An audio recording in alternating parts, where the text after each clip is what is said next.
Hello friends, आज जो हम एक नया फ्रेश टॉपिक देखने वाले हैं उसका नाम है एवरेजेस। ठीक है, ऑलरेडी आप सब लोग इस टॉपिक से फैमिलियर हो। एवरेज मतलब क्या आपको पता होता है। जिन भी वैल्यूज का एवरेज निकालना आप क्या करते हो, सबका summation divided by total number of element. ठीक है, so basic structure, basic formula averages का यही है, लेकिन उसमें और भी क्या नई बातें आती है वो हम देखेंगे। देखो, सबसे पहले इसमें आता है simple average. Simple average, simple average का फॉर्मूला क्या होता है? देखो, average is denoted by X bar. ये क्या है? Symbol for average, summation of X upon total number of element. बराबर, simple average is denoted by X bar, या फिर कोई भी average is denoted by X bar और उसका फॉर्मूला है summation of X upon total number of element. अब देखो क्या होता है, सपोज आपको ये दे दिया है 2, 4, 8, 10, ठीक है, 6, इतने एलिमेंट दे दिए और आपको बोल दिया find average of this elements. तो बेसिकली एवरेज होता क्या है, जितनी भी वैल्यूज है। सपोज मेरे क्लास में 5 स्टूडेंट है, मैंने पांचों की एक टेस्ट ली 10 मार्क की, और पांचों को इस तरह से मार्क मिले। एक को 2 मार्क मिला, एक को 4 मार्क, एक को 8, एक को 10, एक को 6। सो इन पांचों स्टूडेंट को अगर इस तरीके से मार्क मिला है, अब मेरे पास सिर्फ 5 ही स्टूडेंट है, तो मुझे मेरे पूरे क्लास का एवरेज निकालना है कि भाई क्या है मेरा ऑन एन एवरेज स्कोर मेरी क्लास का।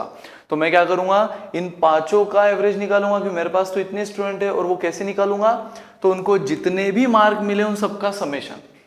समेशन एक्स मतलब क्या, जितनी भी वैल्यूज है उन सबका समेशन। सो 2 + 4 + 8 + 10 + 6, जो भी वैल्यूज है सबका समेशन ले लो upon total number of element. 1, 2, 3, 4, 5, कितने एलिमेंट्स है? 5, खत्म। सो आंसर क्या हो गया?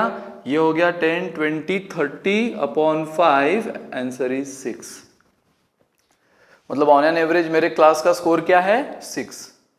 ठीक है, तो ये बेसिकली बहुत इजी टॉपिक है, आपको पता होता है। एवरेज आप इसी तरह निकालते हो, सारे एलिमेंट का समेशन, जितने भी आपको वैल्यूज दिए सबका summation upon total number of element. ठीक है, तो बस सिंपल एवरेज यही है, मैक्सिमम केस में हम यही यूज करेंगे। फिर भी इसमें और क्या अलग अलग टॉपिक आते हैं, देखो। दूसरा हम देखते हैं कंबाइंड एवरेज। अब कंबाइंड एवरेज क्या है? अब देखो फिर से, सपोज मेरे क्लास में टोटल स्टूडेंट्स, जिसको मैं बोलूंगा n 100 है। ठीक है, कंबाइंड एवरेज ये कंसेप्ट कैसा होता है देख लो। अब उसमें से मैंने 2 ग्रुप कर दिए, एक ग्रुप कर दिया बॉयज का और दूसरा ग्रुप कर दिया गर्ल्स का। मैंने एक टेस्ट ली उनकी, ठीक है, 50 मार्क की, और टेस्ट के बाद मैंने क्या किया, सिर्फ जितने बॉयज है सब बॉयज का मैंने अलग से एवरेज निकाला। मुझे देखना है कि यार मेरे क्लास में बॉयज ज्यादा इंटेलिजेंट है या गर्ल्स ज्यादा इंटेलिजेंट है। तो मैंने क्या किया, जितने भी बॉयज है उन सबका अलग से रिजल्ट निकाला। तो ऑन एन एवरेज सपोज मेरे क्लास में थे 100 स्टूडेंट है, उसमें से बॉयज थे मेरे क्लास में 60, और फिर गर्ल्स बता दो कितने हो गई? 40। कुल मिलाकर 100 स्टूडेंट। सिर्फ बॉयज का जब मैंने मीन निकाला तो वो निकला 30। 50 में से on an average boys score करते हैं 30 मार्क्स। हाँ, किसी ने 45 भी किया, किसी ने 46 भी किया, तो किसी ने 20 भी किया, किसी ने 21 भी किया। But on an average boys का स्कोर था 30 मार्क्स। जैसे यहां पर कि कोई 2 मार्क भी स्कोर कर रहा है तो कोई आउट ऑफ भी स्कोर कर रहा है, 10 out of 10। But on an average मेरे क्लास का स्कोर कितना था? 6। उसी तरह मैंने सिर्फ बॉयज के मार्क्स का एवरेज निकाल लिया। मतलब जितने भी बॉयज है 60, उन सबका मैंने समेशन ले लिया divided by total number of boys, तो वो एवरेज निकला 30। फिर मैंने गर्ल्स का भी निकाला, मतलब यार चलो देखते हैं गर्ल्स क्या स्कोर करती है। तो जितनी भी गर्ल्स थी सबके फिर से मैंने समेशन कर लिया मार्क्स का upon total number of girls, यानी 40 किया। तब मुझे पता चला कि गर्ल्स का स्कोर आया 40 आउट ऑफ 50। मतलब सिर्फ बॉयज का स्कोर था 30, सिर्फ गर्ल्स का स्कोर था 40। अब मुझे फिर से क्या करना है, एक बढ़िया सी एडवर्टाइजमेंट देनी है, और उस एडवर्टाइजमेंट में मैं सिर्फ गर्ल्स का मार्क थोड़ी डालूंगा या सिर्फ बॉयज का स्कोर थोड़ी डालूंगा। एडवर्टाइजमेंट में तो मुझे मेरे पूरे क्लास का स्कोर डालना चाहिए। तो अब मेरे पास क्या करना है, मुझे पूरे क्लास का एवरेज। देखो मेरे पास क्या चीज है, total number of boys girls मुझे पता है, सिर्फ बॉयज का एवरेज मार्क, सिर्फ गर्ल्स का एवरेज मार्क्स मुझे पता है। लेकिन अगर अब मुझे पूरे क्लास का एवरेज निकालना है तो मेरे पास एक तो 2 रास्ते हैं। एक, तो फिर से जो मेरे क्लास में कितने स्टूडेंट है 100, हर एक स्टूडेंट के मार्क का समेशन करूं, पूरे 100 स्टूडेंट जो भी है सबके मार्क्स का टोटल टोटल टोटल ऐड करते जाऊं, divided by total number of boys यानी टोटल नंबर ऑफ स्टूडेंट यानी 100 कर दूं, जो कि बहुत टाइम कंज्यूमिंग हो जाएगा। उसमें मैं मिस्टेक भी कर सकता हूं, हो सकता है 45 की जगह गलती से 44 कर दूं, या एडिशन करने में मिस्टेक हो जाए। मतलब रिस्की भी है, टाइम कंज्यूमिंग भी है। और एक है स्मार्ट मेथड, तो जो ट्रेडिशनल मेथड है ये वाली, वो मैं अवॉइड करता हूं। क्यों? क्योंकि पूरे 100 बच्चों का फिर से सारे मार्क्स का टोटल करूं और फिर से नया एवरेज निकालूं, उसमें मेरा टाइम वेस्ट होगा। 100 वैल्यूज को ऐड करना है तो कहीं ना कहीं मिस्टेक के चांसेस है, ह्यूमन एरर के चांसेस है। तो इसलिए मैं इस मेथड को साइड में रखता हूं। एक स्मार्ट मेथड मेरे पास है, वही मैंने यहां लिखा है, कंबाइंड एवरेज। तो बेसिकली ये कंबाइन एवरेज यूज कब करना है उसकी हिंट आप समझो। मैं आपको बोलना क्या चाहता हूं कि जब जब आपको डेटा इस तरह से अलग अलग ग्रुप के फॉर्म में दिया होगा, जैसे यहां 2 ग्रुप्स है, कभी कभार 3 ग्रुप होंगे, कंपनी ए, कंपनी बी, कंपनी सी, कभी कभी 4 ग्रुप होंगे, कोई फर्क नहीं पड़ता। तो पहले ग्रुप का आपको एन और उस ग्रुप का एवरेज पता है, दूसरे ग्रुप का एलिमेंट कितने हैं और उसका एवरेज पता है, उसी तरह तीसरे का, उसी तरह चौथे का। अगर आपको सारे इंडिविजुअल ग्रुप का एवरेज पता है तो पूरे एंटायर ऑर्गेनाइजेशन यानी एंटायर क्लास का एवरेज निकालने के लिए आपको फिर से वही वाली चीज करने की जरूरत नहीं है कि सबको ऐड करो divide by total number of element. आप बाय यूजिंग कंबाइन एवरेज का एक छोटा सा फॉर्मूला आंसर चुटकी में दे सकते हो। क्या फॉर्मूला है वो? देखो, combine average is equal to n1 x1 bar plus n2 x2 bar upon n1 plus n2। Finish. कोई जरूरत नहीं है कि आप यहां पर कई सारे फिर से एलिमेंट को ऐड करो, upon total number of element करो। जब जब आपको डेटा इस फॉर्म में दिया होगा, मतलब एक ग्रुप को अलग से कर दिया, उसका पूरा आपको डेटा दे दिया, दूसरे ग्रुप को अलग से कर दिया, पूरा डेटा दे दिया, और अब आपको पूरे एंटायर सबको, दोनों को मिलाकर नया एवरेज निकालना है। To find average by taking together this 2 groups. अगर ऐसी कोई क्वेश्चन आ रही है तो उसी कंसेप्ट को कहा जाता है कंबाइन एवरेज। क्यों? क्योंकि हम इन दोनों को कंबाइन कर रहे हैं ना। मेरा क्लास कब बनेगा? जब बॉयज और गर्ल्स कंबाइन साथ में है, तब ये पूरा क्लास कहलाएगा। ठीक है, तो हम ये दोनों ग्रुप को कंबाइन कर रहे हैं और इसलिए इसको कहा जाएगा कंबाइन एवरेज, जिसका ये फॉर्मूला है। कोई 100 एलिमेंट को ऐड करने की जरूरत नहीं, बस हर ग्रुप का अपनी रिस्पेक्टिव वैल्यूज रखो जो फॉर्मूला डिमांड कर रहा है और आंसर निकालो। देख लो, ये है वो फॉर्मूला। देख लो, मैं कंबाइन एवरेज निकाल लूं पूरे क्लास का इसी एग्जांपल से। n1 कितना है? 60, x1 बार कितना है? बॉयज का मीन 30, n2 40, गर्ल्स का average mark 40 upon 60 plus 40 number of boys plus girls. ये हो गया 1800, ये हो गया 1600 upon 100। Answer is 3400 upon 100। 0 0 cancel, answer is 34 marks. मतलब ऑन एन एवरेज मेरे क्लास का स्कोर क्या है? 34 मार्क्स। भले ही गर्ल्स ने बहुत अच्छा स्कोर कर दिया, 40 लेकर आए, लेकिन बॉयज भी तो है मेरे क्लास में, उन्होंने सब सत्यानाश 30 मार्क का एवरेज लेकर आए। और इसीलिए मेरा ऑन एन एवरेज पूरे क्लास का एवरेज कितना बना है? 34 मार्क्स। ठीक है, सो याद रखो ये 2 कंसेप्ट बहुत इंपॉर्टेंट है। और भी कुछ बातें मैं आपको बताऊंगा, लेकिन ये 2 चीज बहुत इंपॉर्टेंट है। जब क्वेश्चन स्ट्रेट फॉरवर्ड है, आपको वैल्यूज दे रहा है और एवरेज पूछा है, तो ये रहा सबसे बेसिक फॉर्मूला जो मैक्सिमम टाइम आप यूज करोगे। जब क्वेश्चन अगर आपको लेकिन इस ढंग में पूछ रहा है, एक ग्रुप का अलग से आपको सब हिस्ट्री ज्योग्राफी दे दी है, दूसरे ग्रुप का बायोडाटा अलग से दे दिया है, तीसरे ग्रुप का बायोडाटा अलग से दे दिया है, तब जाकर फिर से अगर आपको पूरे ग्रुप्स को साथ में लेकर टेकन टुगेदर, सबको साथ में लेकर अगर नया एवरेज निकालना है, तो कोई आपको सबको ऐड करो upon total number of element करने की जरूरत नहीं है। अगर आपके पास ग्रुप वाइज डेटा है तो सबको साथ में लेकर नया एवरेज निकालने के फॉर्मूला को कहा जाता है कंबाइंड एवरेज। तो ये रहा उसका फॉर्मूला और ये रहा उसका एग्जांपल। ठीक है, सो ये 2 बातें लिख लो, और भी चीज मैं आपसे बताऊंगा।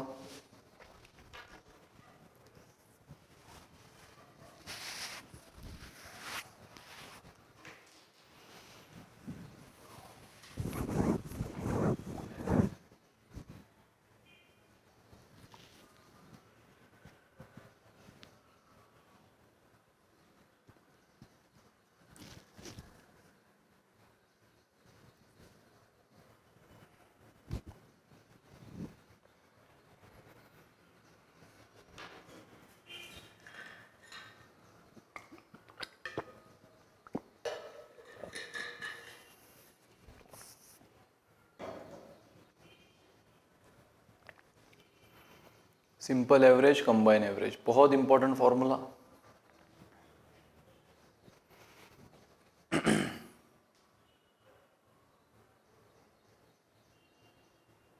ठीक है,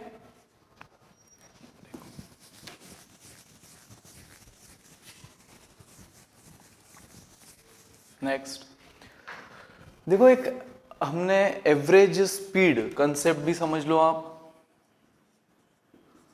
average speed, time speed distance में टॉपिक, ये चीज मैं फिर से एक्सप्लेन कर चुका हूं, फिर से एक बार समझ लो। एवरेज स्पीड मतलब क्या होता है?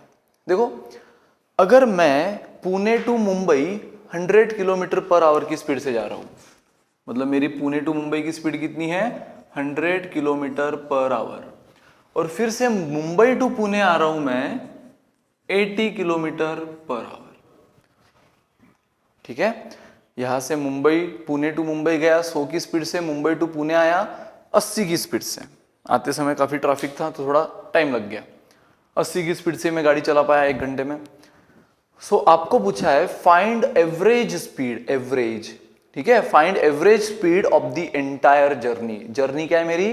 पुणे टू मुंबई, मुंबई टू पुणे, इस एंटायर जर्नी की मुझे एवरेज स्पीड पूछी है। ठीक है, सो अब ये एवरेज स्पीड मैं कैसे निकालूंगा?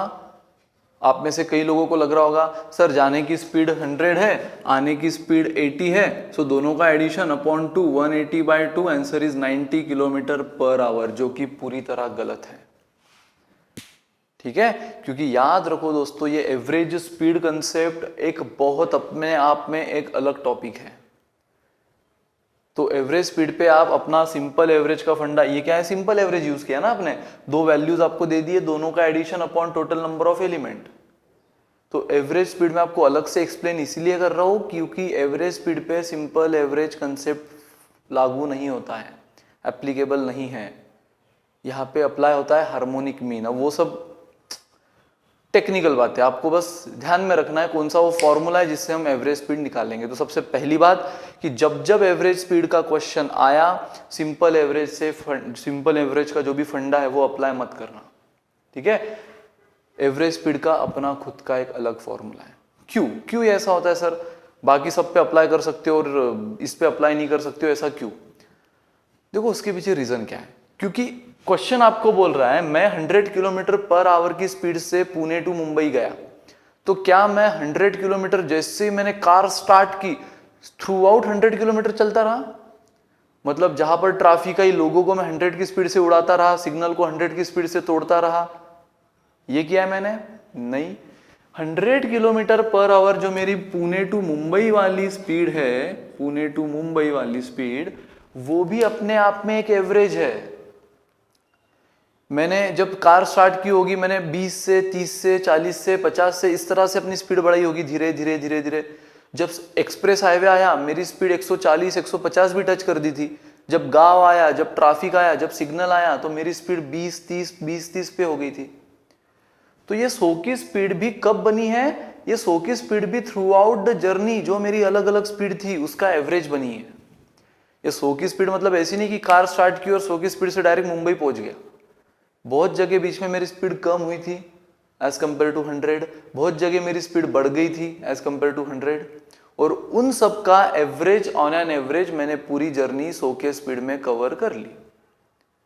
ठीक है, उसी तरह आते समय जो मेरी 80 की स्पीड थी मुंबई टू पुणे, वो भी सेम इसी तरह। क्या मैंने जैसी कार स्टार्ट की 80 की स्पीड से यहां नहीं आया? बहुत बार मैंने अपनी स्पीड कम की, बहुत बार 80 से भी अपनी स्पीड बढ़ा दी, तो ऑन एन एवरेज मैं 80 के स्पीड से यहाँ पे आ गया। तो दोस्तों ये जो S1 और S2 की वैल्यूज है ये खुद अपने आप में एक एवरेज है, और एवरेज का एवरेज अगर निकालना है तो सिंपल एवरेज यूज नहीं होता है, वहां यूज होता है हार्मोनिक एवरेज, और उसी का फॉर्मूला होता है average speed is equal to 2S1 S2 upon S1 plus S2। यहाँ पे ये हार्मोनिक मीन का फंडा है। ठीक है, ये हार्मोनिक मीन का फंडा है। यहाँ पे एवरेज स्पीड क्या हो जाएगी? ये दोनों का एडिशन अपॉन 2, नहीं ये गलत है। क्यों गलत है? मैंने ये भी कहा क्योंकि S1 खुद एक एवरेज है, S2 खुद एक एवरेज वैल्यू है, और इन दोनों एवरेज का अगर एवरेज निकालना है तो सिंपल एवरेज फेल है। यहाँ पे यूज होता है ये फॉर्मूला, और इसीलिए एवरेज स्पीड कंसेप्ट को मैं अलग से एक्सप्लेन कर रहा हूं कि अब जब जब क्वेश्चन आपको स्पीड का आया रे आया, एवरेज स्पीड का क्वेश्चन दिख गया, तो दिमाग में ये चीज फिट कर लेना। ये फॉर्मूला है, देखो क्या आंसर है इसका, 2 इंटू S1 कितना लिया है मैंने 100, S2 कितना है 80 upon 100 plus 80। So 2 into 100 into 80 upon 100 plus 80 180, 0 0 cancel, 2 9s are 18। So कितना बन गया 100 इंटू 8 800 बाय 9। आंसर बन गया 800 बाय 9, जिसको आप निकाल लो पॉइंट में, कुछ ना कुछ वैल्यू आपको दे देगा।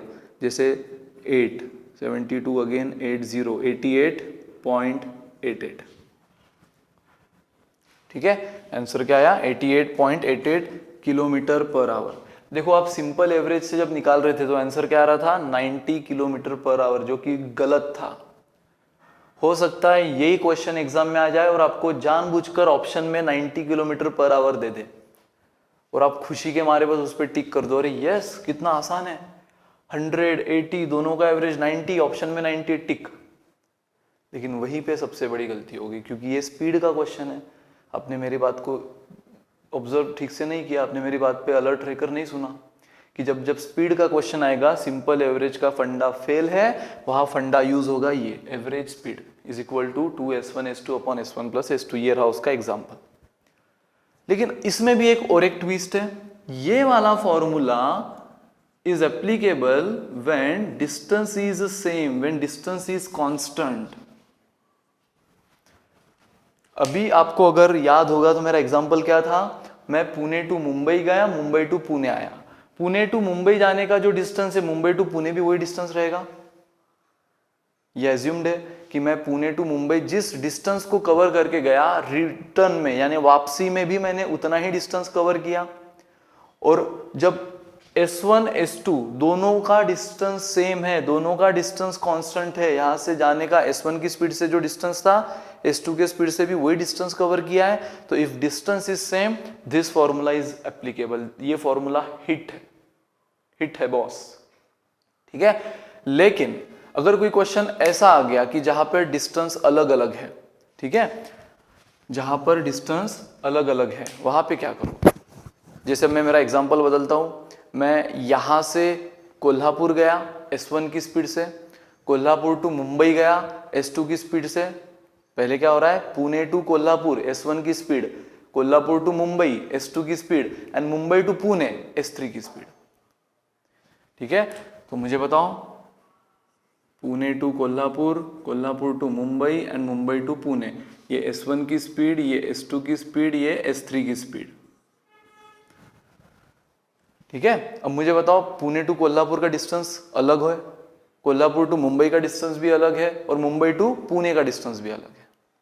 ठीक है, तो यहां पे क्या हो गया, एवरेज स्पीड जैसे क्वेश्चन ने पूछा है, मेरे दिमाग में ये फॉर्मूला आते ही मैं स्टॉप कर दूंगा, रुको, यहां पर डिस्टेंस कवर्ड अलग अलग है, यहां पर डिस्टेंस कवर्ड सेम था, पुणे टू मुंबई, मुंबई टू पुणे। ठीक है, और इसलिए आपने क्या किया था, ये फॉर्मूला बिल्कुल पूरी शिद्दत से अप्लाई कर दिया क्योंकि ये परफेक्ट है। लेकिन यहां पे लिखा भी है कि ये फॉर्मूला सिर्फ अप्लाई होगा जब distance is constant, is same. जब डिस्टेंस बदल जाए जर्नी का, अलग अलग डिस्टेंस, तो फिर ये फॉर्मूला फेल है। फिर एवरेज स्पीड कैसे निकलेगी, फिर एवरेज स्पीड निकलेगी इस जनरल फॉर्मूला से जो हम स्कूल से पढ़ते आए हैं, total distance upon total time. किसी को अगर नहीं भी पता होगा, भूल गए होंगे स्कूल की बातें, पुराने जमाने की बातें, तो ये अब याद रखो। एवरेज स्पीड अगर डिस्टेंस अलग अलग है तो कैसे निकलेगा, total distance upon total time, finish. अब total distance, Pune to Kolhapur का distance D1, Kolhapur to Mumbai का distance D2, Mumbai to Pune का distance D3। So total distance क्या हो गया, D1 plus D2 plus D3 upon total time, Pune to Kolhapur का time T1, Kolhapur to Mumbai का time T2, Mumbai to Pune का टाइम T3। इतना टाइम मुझे लगा, सो T1 plus T2, T1 plus T2 plus T3, खत्म। एंटायर जर्नी का ये रहा मेरा टोटल डिस्टेंस, ये इन 3 फेजेस में मेरी जर्नी हुई है, तीनों के डिस्टेंस का एडिशन अपॉन तीनों के टाइम का एडिशन, ये बन गया आपका एवरेज स्पीड का सबसे general formula, which is applicable when distance is different. अलग अलग स्पीड से आप अलग अलग डिस्टेंस अगर कवर कर रहे हो तो दिस फॉर्मूला इज एप्लीकेबल, अलग अलग स्पीड से अगर आप सेम डिस्टेंस कवर कर रहे हो तो this formula is applicable. Simple, लिख लो।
ठीक है, सो बस एवरेज स्पीड याद रखना। जब स्पीड का सबसे पहले तो यहां से शुरुआत, जब स्पीड का क्वेश्चन आया तो ये फॉर्मूला फेल है सिंपल एवरेज का। यहाँ पे अपने उसके खुद के 2 फॉर्मूलाज है, 2 फॉर्मूलाज भी कैसे डिवाइड हुए हैं, डिस्टेंस अगर सेम है तो ये फॉर्मूला, डिस्टेंस अगर अलग है तो ये फॉर्मूला, फिनिश। इसलिए एवरेज स्पीड को मैंने आपको अलग से एक्सप्लेन किया है।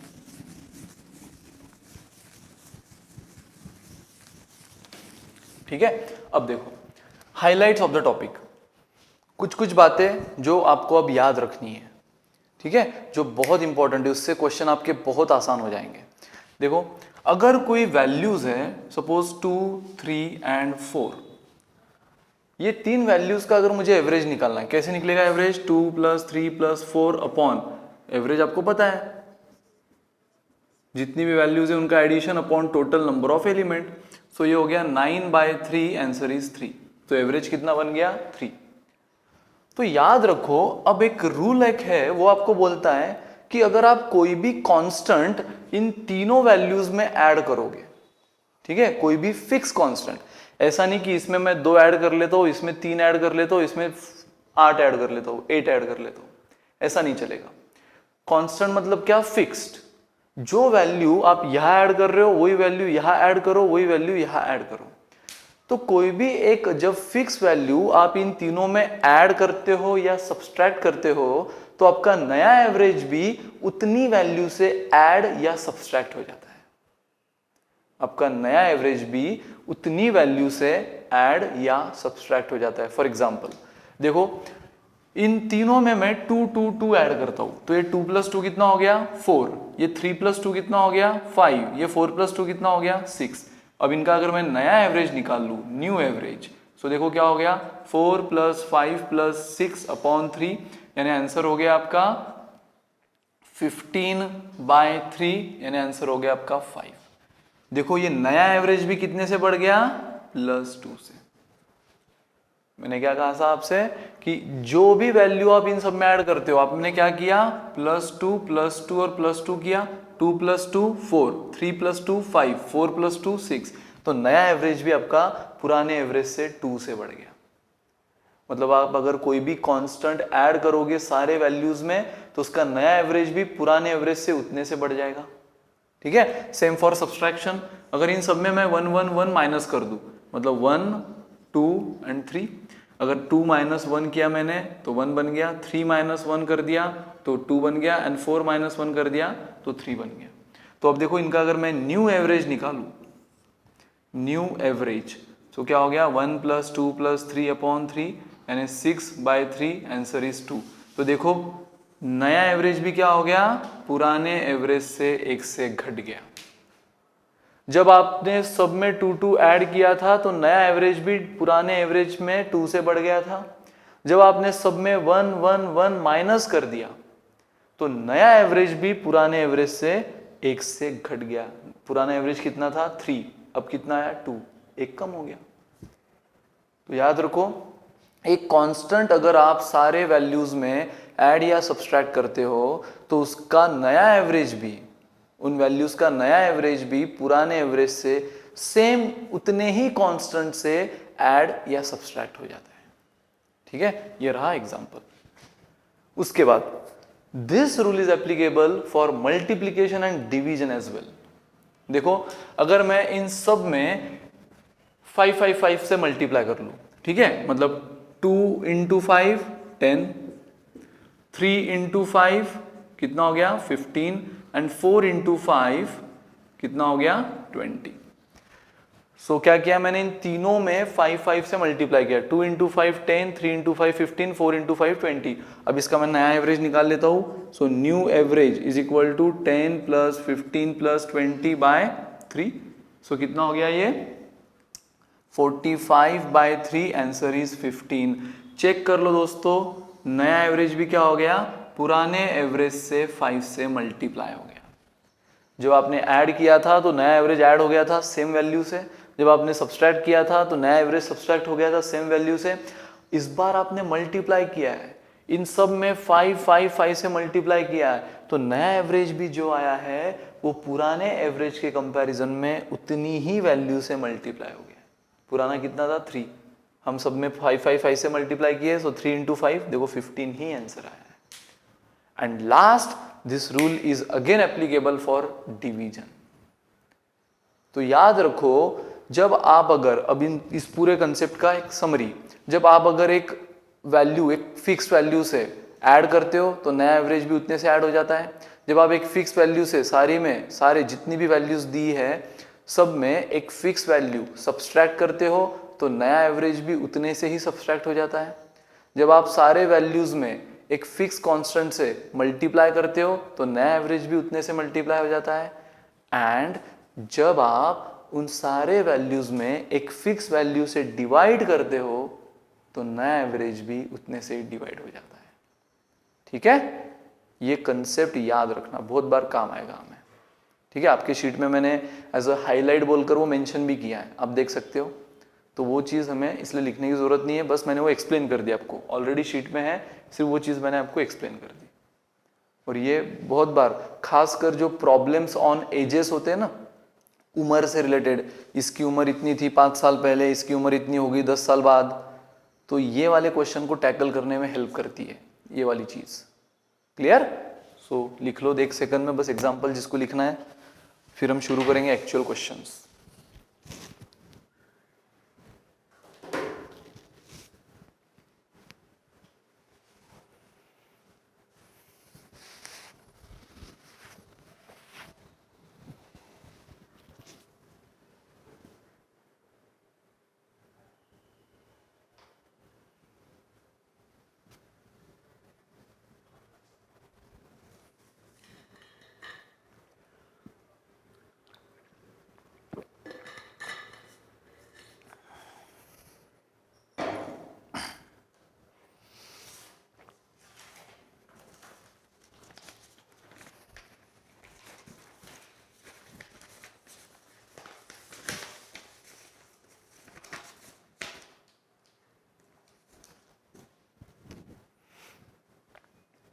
ठीक है,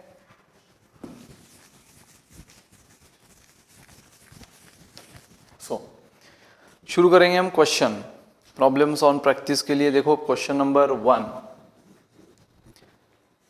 the speed of the train is going from Nagpur to Allahabad is 100 kilometre per hour. Nagpur to Allahabad जा रही है at a speed of 100 kilometre per hour. While when coming back from Allahabad to Nagpur, और फिर से इलाहाबाद टू नागपुर आ रही है, its speed is 150 kilometre per hour. जाते समय 100 की स्पीड से गई, शायद रश होगा, आते समय 150, पूरा ट्रैक शायद उसको खाली मिल गया, इसलिए फटाफट आ गई, कहीं रुकने की जरूरत नहीं पड़ी, तो 150 की स्पीड से आ गई। तो बोला है find the average speed of journey. इस क्वेश्चन में, इस एवरेजेस चैप्टर में अगर स्पीड का कोई क्वेश्चन है तो वो सिर्फ एवरेज स्पीड का ही रहेगा, तो वही पूछा है आपको। और मैंने पहले ही कहा एवरेज स्पीड पे अपने खुद के फॉर्मूलाज है वो ही अप्लाई करो, सिंपल एवरेज वाला अप्लाई मत करना। तो अपने खुद के फॉर्मूला में भी दो चीज आती है, एक तो डिस्टेंस इज कांस्टेंट या फिर डिस्टेंस इज सेम। अब यहाँ पे क्या कर रही है ट्रेन, नागपुर टू इलाहाबाद जा रही है एक स्पीड से और इलाहाबाद टू नागपुर आ रही है दूसरी स्पीड से। तो दोनों स्पीड से जो भी डिस्टेंस कवर किया है वो सेम ही है। नागपुर टू इलाहाबाद अगर डी डिस्टेंस है तो आते समय भी डी डिस्टेंस ही कवर हुआ है, तो खत्म। डिस्टेंस सेम है तो एवरेज स्पीड का कौन सा फॉर्मूला हिट होता है, average speed is equal to 2s1s2 upon s1 plus s2। So 2 into 100 into 150 upon 100 plus 150। So देख लो 2 into 100 into 150 as it is 100 plus 150 कितना होता है 250। देखो 25 6 आर 150, 25 10 आर 250, 10 10 आर 100, आंसर कितना 10 into 6 60 into 2 120 kilometre per our. This is the answer, उस पर टिक करो। जो सिंपल एवरेज से निकालता था ना उसका आंसर क्या आता था, जाने की स्पीड 100 आने की स्पीड 150 डिवाइडेड बाय 2 यानी 250 बाय 2, आंसर इज 125, जो कि पूरी तरह गलत है। एक्चुअल आंसर कितना आया है आपका 120। तो गड़बड़ में आप ये कर लोगे, ऑप्शन में अगर 125 रहता था, इस बार है कि नहीं है, इस बार देखो बैड लक है, और वो भी उसने जानबूझकर ए ऑप्शन ही दे दिया 125। खुशी का ठिकाना नहीं रहा आपका, आपने टिक कर दिया, लेकिन सब सत्यानाश, क्योंकि आंसर 125 नहीं है, ये स्पीड का क्वेश्चन है। यहां ये फॉर्मूला अप्लाई होगा जिससे आंसर बनता है 120 किलोमीटर पर आवर। जो सबसे लास्ट उसने रखा है डी, कर दो डी पे टिक, लिख लो।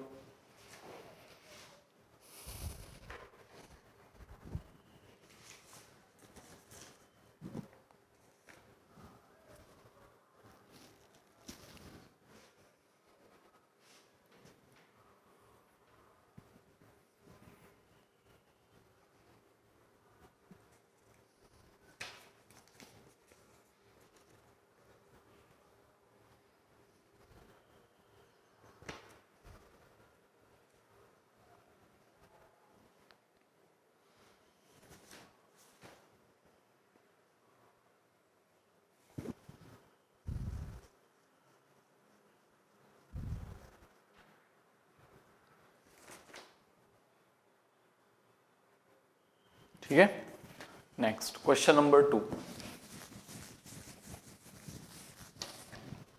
अब सारे कंसेप्ट आपको क्लियर है, बहुत कम कंसेप्ट आते हैं इसमें एवरेजेस में। अब बस आप क्वेश्चन से फैमिलियर हो जाओ, किस तरह से क्वेश्चन पूछेंगे। There are 3 fractions A B and C, simplest question. 3 fraction है A B C. If A is equal to 1/4, B is equal to 1/6 and the average of A B C is 1/12। मतलब ए दे दिया, B दे दिया और सी नहीं दिया, direct तीनों का average दे दिया है, तो कोई टेंशन नहीं, तीनों का एवरेज दे दिया है, ए पता है बी पता है, हम सी निकाल लेंगे। सो क्या बोला आपको, and the average of A B C is 1/12। So A B C का एवरेज कैसे निकालोगे, ए बी सी का एवरेज ए की वैल्यू प्लस बी की वैल्यू प्लस सी की वैल्यू, सारे वैल्यूज का addition upon total number of element. कितने एलिमेंट है, 1 2 और 3, इसलिए 3 divided by 3 is equal to 1/12। इनका एवरेज दिया है आपको 1/12। ठीक है, सो आपको क्या पूछा है, find the value of C. Simple question. A कितना है 1/4, बी कितना है 1/6, सी कितना है नहीं पता। मुझे बताओ ये 3 यहाँ पे क्या कर रहा है, डिवाइड कर रहा है, उधर जाके मल्टीप्लाई करेगा।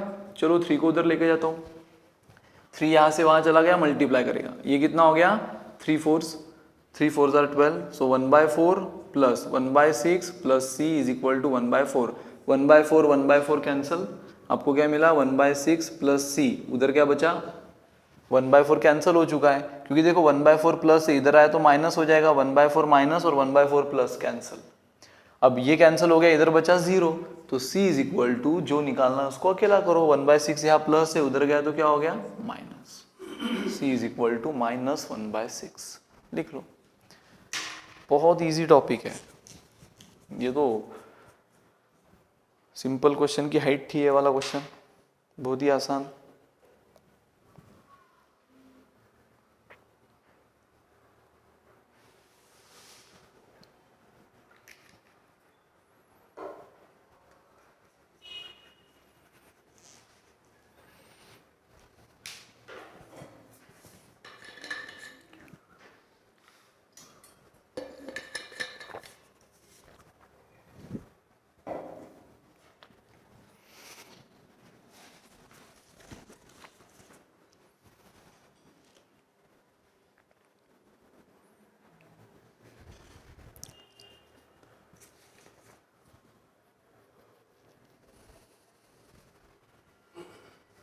ठीक है, नेक्स्ट क्वेश्चन नंबर 3 देखो, in a family of 8 males and few ladies, एक फैमिली है और फैमिली में पक्का कोई तो मेल्स होते हैं और कोई तो लेडीज होती है यानी फीमेल्स होती है। सो आपको बोला है अ फैमिली ऑफ 8 मेल्स, अब मेल्स कितना है आपको पता है, मेल्स दे दिया है 8 एंड फ्यू लेडीज, मतलब लेडीज कितना है आपको नहीं पता है, मैं वो x ले लेता हूं। आपको मैंने जैसे ये स्ट्रक्चर लिखा होगा एक कंसेप्ट दिमाग में आ गया होगा, कंबाइंड एवरेज का, क्योंकि इस क्वेश्चन ने वही किया है, एक पूरे फैमिली को 2 ग्रुप में डिवाइड कर दिया है, एक ग्रुप पूरा मेल्स का है, एक ग्रुप पूरा लेडीज का है। इनफैक्ट जो एग्जांपल हमने लिया था वो बॉयज गर्ल्स का इसी तरह था। सो यहाँ 2 ग्रुप बन गए हैं। तो फर्स्ट ग्रुप में टोटल नंबर ऑफ एलिमेंट यानी टोटल मेल कितने दे दिए, बट लेडीज के बारे में कुछ नहीं बोला है, बोला है फ्यू लेडीज। फ्यू लेडीज मतलब कुछ भी हो सकता है, मैंने x ले लिया, ठीक है। So in a family of 8 male and few ladies the average monthly consumption of grain per head is 10.8। उस पूरे फैमिली का एवरेज मंथली कंजम्पशन आपको दिया है, पूरे फैमिली का। अब पूरे फैमिली में क्या आ गया, मेल्स एंड लेडीज दोनों साथ में आ गए, टेकन टुगेदर, तो उनको साथ में लेकर जो एवरेज दिया है उसको तो आप बोलते हो कंबाइन एवरेज। कंबाइन एवरेज आप किसको बोलते हो, सारे ग्रुप को साथ में लेकर। तो फैमिली का आपको एवरेज दिया है, फैमिली में ये दोनों ग्रुप एक साथ में आती है, मेल भी फैमिली का ही पार्ट है, लेडीज भी फैमिली का ही पार्ट है। तो इस बार देखो क्वेश्चन ने, हमने जो एग्जांपल देखा था जब मैं आपको एक्सप्लेन कर रहा था, तो वहां पर कंबाइन एवरेज हमने निकाला था, ये दोनों ग्रुप का पूरा बायोडाटा आपको दे दिया था। इस बार ऐसा नहीं हो रहा है, ये ग्रुप का चलो n पता है, इसका n नहीं पता, तो बस इस बार एक्स्ट्रा आपको उसने क्या दे दिया, कंबाइंड एवरेज। तो अब हमने निकाला था कंबाइंड एवरेज, इस बार कंबाइंड एवरेज की वैल्यू उसने आपको दी है, तो डेफिनेटली कुछ ना कुछ और मिसिंग रखा होगा और वो आपको निकालना होगा। और मिसिंग आपको दिख भी रहा है, क्या है इस बार, number of ladies, number of female, ठीक है। सो फिर से देखते हैं, in a family of 8 male and few ladies the average monthly consumption of grain per head is 10.8। पूरे फैमिली का एवरेज मंथली कंजम्पशन, पूरे फैमिली मतलब यहाँ पे आती है, और उसी के एवरेज को हम बोलते हैं कंबाइंड एवरेज, वो आपको दिया है 10.8 kg। If the monthly consumption per head be 15 kg in case of male, अब देखो सिर्फ मेल का मंथली कंजम्पशन आपको दे दिया है, उसको आप क्या बोलोगे, x1 bar. Monthly consumption per head be 15 kg in case of male and 6 kg in case of female, सिर्फ फीमेल का भी आपको दे दिया है, उसको आप क्या बोलोगे, x2 बार, क्योंकि वो सेकंड ग्रुप है, x2 बार, फर्स्ट ग्रुप x1 बार, ठीक है। तो अब आपको पूछा है फाइंड नंबर ऑफ फीमेल, बस वो हमने तो पहले हिंट लगा ली थी कि question definitely number of female का होगा, क्योंकि इस बार कंबाइन एवरेज तो दे ही दिया है, तो कुछ ना कुछ और मिसिंग होगा, और मिसिंग हमें स्टार्ट में समझ गया था, फ्यू लेडीज यानी नंबर ऑफ लेडीज हमें नहीं पता, वो हम निकाल लेंगे, ठीक है, कोई टेंशन नहीं, आराम से निकल जाएगा। Combine average is n1 x1 bar, formula by heart हो जाना चाहिए, बार बार लिखने की जरूरत नहीं है, ये तो शुरुआत इसलिए हम लिख रहे हैं। कंबाइन एवरेज आपको दे दिया है 10.8, n1 यानी 8, और मेल का कंबाइन कंजम्पशन कितना है 15, प्लस n2 को मैंने ले लिया x, और फीमेल का कंजम्पशन कितना है, सिर्फ फीमेल का 6, n1 प्लस n1 है 8, n2 hमें निकालना है x। सो अब देखो ये 8 प्लस x पूरा ब्रैकेट डिवाइड हो रहा है, तो यहाँ पे जाएगा तो मल्टीप्लाई कर लेगा, सो 10.8 इंटू 8 प्लस एक्स, पूरा ब्रैकेट इधर मल्टीप्लाई हो गया, 8 into 15 120, x into 6 6x। Now 10.8 से मैं अंदर मल्टीप्लाई कर लेता हूँ, 64 86.4 plus 10.8 into X 10.8x is equal to 120 plus 6x, ठीक है। 10.8 से इसको और इसको दोनों को मल्टीप्लाई किया, RHS एज इट इज, खत्म। x को एक साइड में करो, कांस्टेंट को दूसरे साइड में करो, ये 6x है प्लस है, इधर आया तो क्या हो जाएगा minus, so 10.8x as it is minus 6x, ये 120 एज इट इज, ये 86.4 कांस्टेंट है, उसको RHS में लेके जाता हूं तो यहाँ वो प्लस है, उधर आया तो क्या हो जाएगा माइनस। सो देख लो 10.8x minus 6x 4.8x is equal to 120 minus 86.4 33.6, खत्म। सो बस जो निकालना है उसको अकेला करो, या 4.8 मल्टीप्लाई कर रहा है उधर जाकर डिवाइड कर लेगा। सबसे पहले अगर ये डेसिमल से डर लग रहा है तो ऊपर नीचे 10 से मल्टीप्लाई कर लो, डेसिमल को गायब कर लो। सो 10 से मल्टीप्लाई किया, डेसिमल गायब हो गया दोनों जगह का, ठीक है। अब बस इसको डिवाइड कर लो, 12 4 जार 48, 12 1 12 2 जार 40, 12 अगेन 11 1 9, ठीक है। 1 1 6,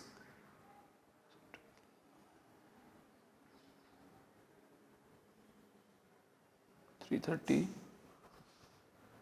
336 13.6 and 20, 336, 12 4 48, 12 2 जार, अच्छा 9 पे 6, 12 8 जार 96 एंड 4 7 जार 78, खत्म। x इज इक्वल टू 7 और x हमने क्या लिया था, n2, n2 मतलब नंबर ऑफ लेडीज, तो नंबर ऑफ लेडीज कितना आ गया 7, लिख लो। सिंपल था। देखो कैलकुलेशन अगर आपको डेसिमल से डर लग रहा है तो सबसे पहले यहाँ पे डेसिमल भले ही दोनों जगह, दोनों को 10 से मल्टीप्लाई कर लो। डेसिमल पॉइंट के बाद जितने एलिमेंट है 1 पे उतने जीरो रखो और उससे मल्टीप्लाई कर दो। डेसिमल पॉइंट के बाद एक एक एलिमेंट है इसलिए 1 पे एक जीरो यानी 10, 10 से मल्टीप्लाई किया, डेसिमल गायब। सबसे पहले मैंने 12 से डिवाइड कर लिया, 12 4 जार 48, 12 2 जार 24, 9 इज द कैरियर, 6 को नीचे कैरी किया, 12 8 जार 96। So again 28/4, 7 is the answer, खत्म, लिख लो।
ठीक है, question number 4।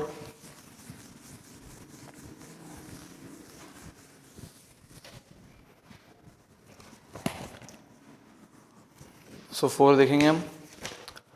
The average age of 80 students of IIM Bangalore of 1995 batch is 22 years. देखो टोटल स्टूडेंट कितने दिए आपको, 80 स्टूडेंट, और उनका एवरेज दे दिया है आपको 22 years. Average age of 80 student of IIM Bangalore of 1995 batch is 22 years. What will be the new average? ये average already दे दिया है 80 student का, but नया average पूछा है। What will be the new average if we include 20 faculty members? मतलब इसमें और कौन ऐड हो रहा है, 20 faculty members। मतलब ये ग्रुप किसका था, स्टूडेंट्स का, ये ग्रुप किसका बन गया, फैकल्टीज का, और दोनों को मिलाकर नया एवरेज पूछा है, उसी को आप क्या बोलते हो, कंबाइंड एवरेज। खत्म। पूछने का ढंग समझ गया, लेकिन घूम फिर कर क्वेश्चन किसका निकला, कंबाइंड एवरेज का। जब सिर्फ 80 बच्चे थे, 80 स्टूडेंट थे, तो उनके एज का एवरेज, उनके उम्र का एवरेज था 22। क्वेश्चन बोल रहा है what will be the new average, इसका मतलब उसने कुछ ना कुछ अब चेंज किया है। तो वो क्या चेंज कर रहा है, if we add 20 faculty members, मतलब वो इन्हीं स्टूडेंट्स में और नया ग्रुप ऐड कर रहा है फैकल्टीज का, जो कितने हैं 20 faculty member whose average age is 37 years. मतलब इन फैकल्टी मेंबर का भी एवरेज एज आपको दे दिया है, इसी को आप क्या बोलोगे, ये फर्स्ट ग्रुप यानी N1 X1 बार हो गया, ये सेकंड ग्रुप यानी N2 X2 बार हो गया, और वो आपको दे दिया है 37। क्लियर। सो कंबाइंड एवरेज पूछा है, स्टूडेंट पहले सिर्फ उसने आपको इतना दिया था, इतने स्टूडेंट है उनका एवरेज इतना है, तो नया एवरेज निकालो अगर हम इसमें इंक्लूड कर दे, मतलब इन दोनों को मिलाकर, अभी ये तो पहले थे ही, उसमें और 20 फैकल्टी मेंबर मिल गए हैं जिनका खुद का इंडिविजुअल एवरेज एज है 37 ईयर। तो इन दोनों को मिलाकर जो कंसेप्ट बनता है first group second group taken together, और जो नया एवरेज हम निकालते हैं उसी को कहा जाता है कंबाइन एवरेज। तो बस आपको कंबाइन एवरेज निकालना है। Again formula n1 x1 bar, अब हम डायरेक्ट वैल्यू रखेंगे, फॉर्मूला बस बाय हार्ट कर लो, n2 x2 bar 20 into 37 upon n1 plus n2, finish. 80 into 1760 740 upon 100, so ये कितना हो गया 80 2500 upon 100, 0 0 cancel, answer is 25 years. खत्म, this is the answer, 25 years.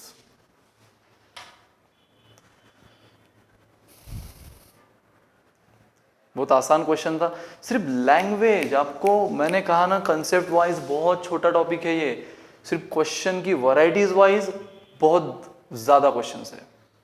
तो आपको हर क्वेश्चन से लैंग्वेज समझना है। जब आप लैंग्वेज से फैमिलियर हो जाओगे, आप देखोगे यार देखो घूम फिर कर तो हम उसी टॉपिक पे आ गए, घूम फिर कर तो हम इसी कंसेप्ट पे आ गए। पूछने का लास्ट क्वेश्चन भी वो था, बट उसका पूछने का तरीका अलग था। ये क्वेश्चन भी कंबाइन एवरेज का है, बट पूछने का तरीका अलग है। तो बस आपको तरीकों से फैमिलियर होना है, varieties of question, that's it. लिख लो।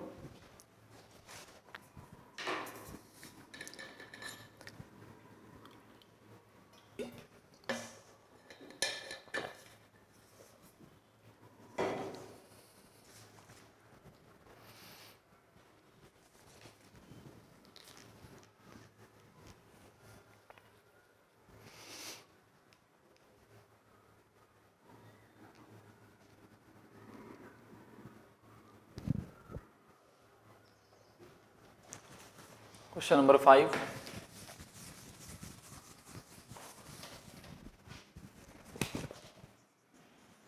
देखो, the average salary per head of all the workers in a company, all the workers मतलब उसमें जितनी भी कैटेगरी के वर्कर है सबको मिलाकर द एवरेज सैलरी इज ₹95। ठीक है, तो ये आपको एवरेज सैलरी दे दी है of all the worker is ₹95। अब देखो उसने क्या बोला है, the average salary of 15 officers, ये क्या है ऑल वर्कर्स। अब ऑल वर्कर्स में सारे कैटेगरी ऑफ वर्कर आ जाते हैं, फिर वो ऑफिसर हो, नॉन ऑफिसर हो, अकाउंटेंट हो, कोई भी हो।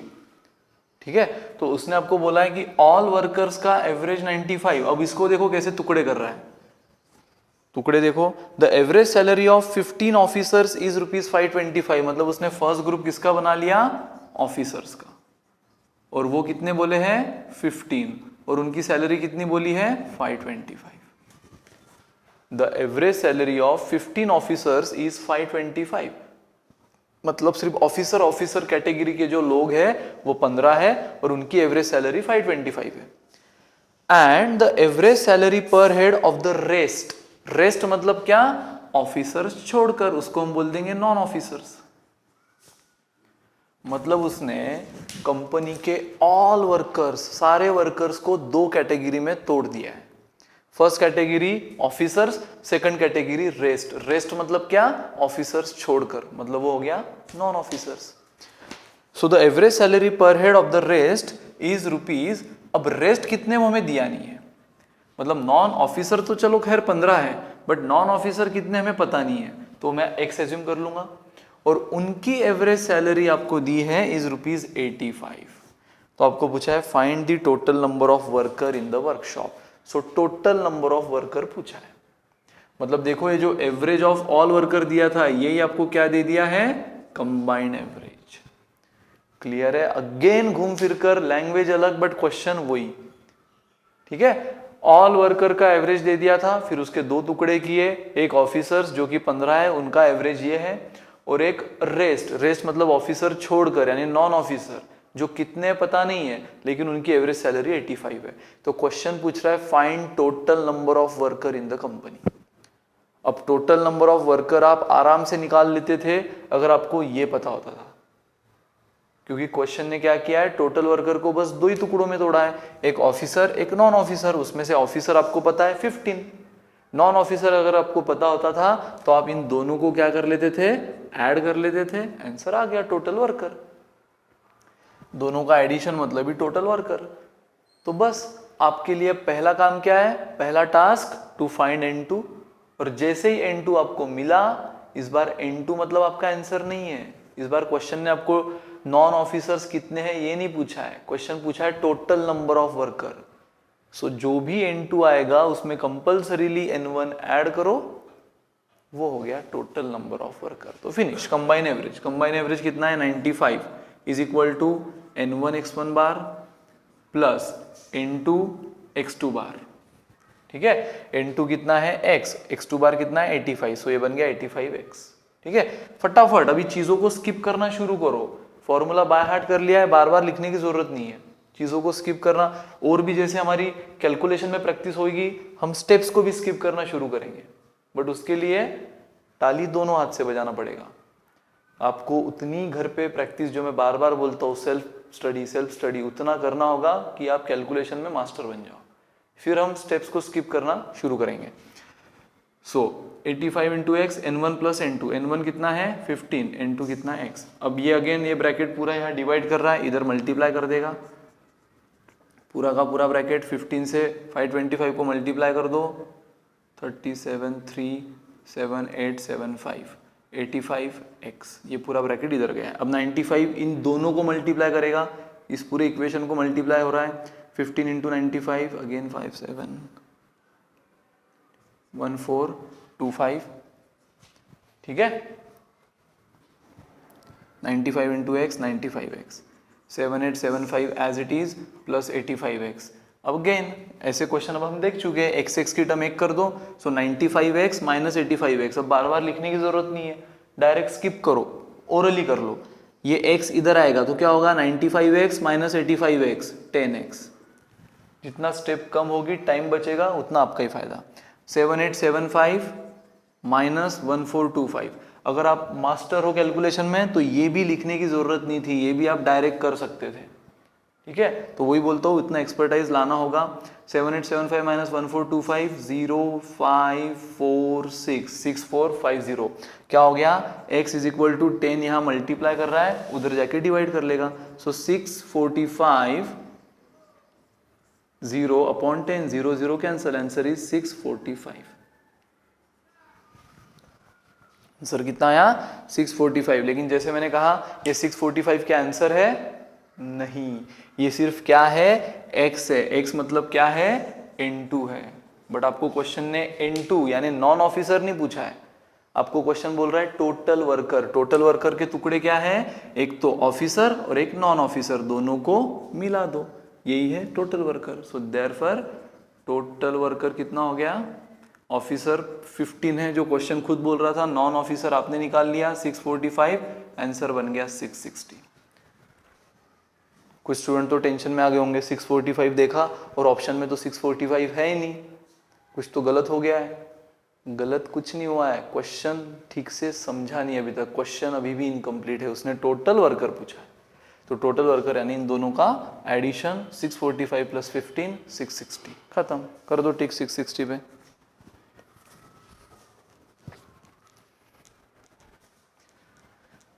कोई कोई स्टूडेंट तो ऐसा भी करते हैं कि 645 को आंसर ले लेते हैं, बट 645 ऑप्शन में नहीं है तो उसका नियरेस्ट आंसर ढूंढते हैं 650 और उस पर टिक कर देते हैं। अगेन सब इतनी करे कराए पे, मेहनत पे पूरा पानी, क्योंकि क्वेश्चन की एक लाइन समझने में गलती, उसने टोटल वर्कर बोला है, तो दोनों का एडिशन करना जरूरी था, इसलिए आंसर इज 660। लिख लो।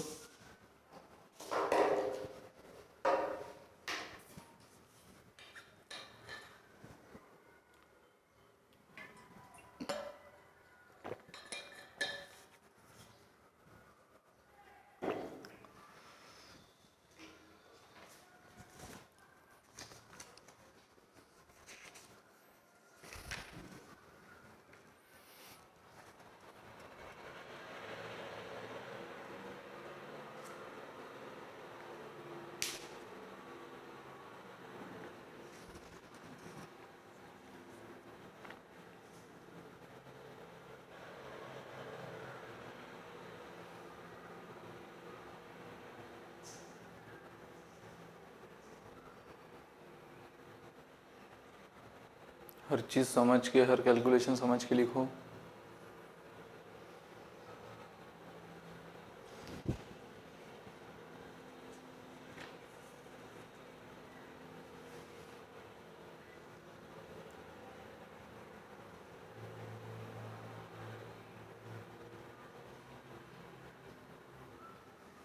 ठीक है, now 6।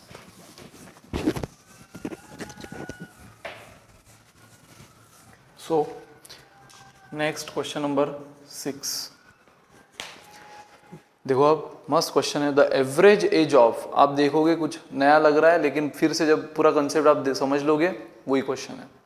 The average age of Indian cricket team playing the Nagpur test is 30।